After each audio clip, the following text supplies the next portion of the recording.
তো গাইজ দেখো নতুন আজকে একটা রেসিপি বানিয়েছি, এটা হচ্ছে আলু আর কর্নফ্লাওয়ার দিয়ে বানিয়েছি। তো চলো, এটা দাদু জানে না, এটা দাদুকে দিই কেমন বলে খেতে হয়েছে। হাই, আমি Priya and welcome back to my channel. তো আজকে সন্ধ্যাবেলা টিফিনে একদম একটা নতুন রেসিপি বানিয়েছিলাম। এর আগে কোনোদিনও এটা আমি ট্রাই করিনি, এটাই আমি ফার্স্ট টাইম ট্রাই করলাম। তো যাই হোক, তোমাদের সাথে সেটা শেয়ার করছি। তো প্রথমে কিন্তু আলুটাকে ভালো করে গ্রেট করে নিতে হবে, দিয়ে ওটা থেকে জলটা ঝাড়িয়ে দিতে হবে। তারপর ওর মধ্যে সামান্য কর্নফ্লাওয়ার দিতে হবে। তোমরা যারা যারা ঝাল খেতে পছন্দ করো একটু লঙ্কা গুঁড়ো দিয়ে দিতে পারো, আর একটু সামান্য লবণ অ্যাড করবে ওতে।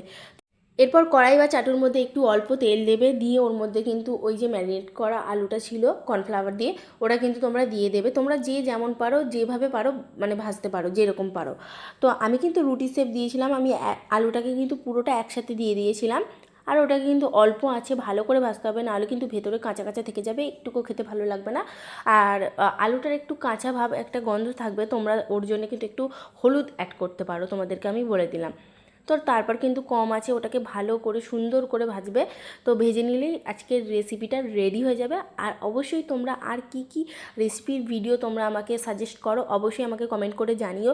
আমি সেই ভিডিওগুলো করার চেষ্টা করব। আর এই ভিডিওগুলো তোমাদের কেমন লাগছে অবশ্যই আমাকে জানিও। আমি আজকে একটা নতুন রেসিপি বানিয়েছি, খেয়ে বলো কেমন হয়েছে। এটা কি দিয়ে বানানো বলো তো?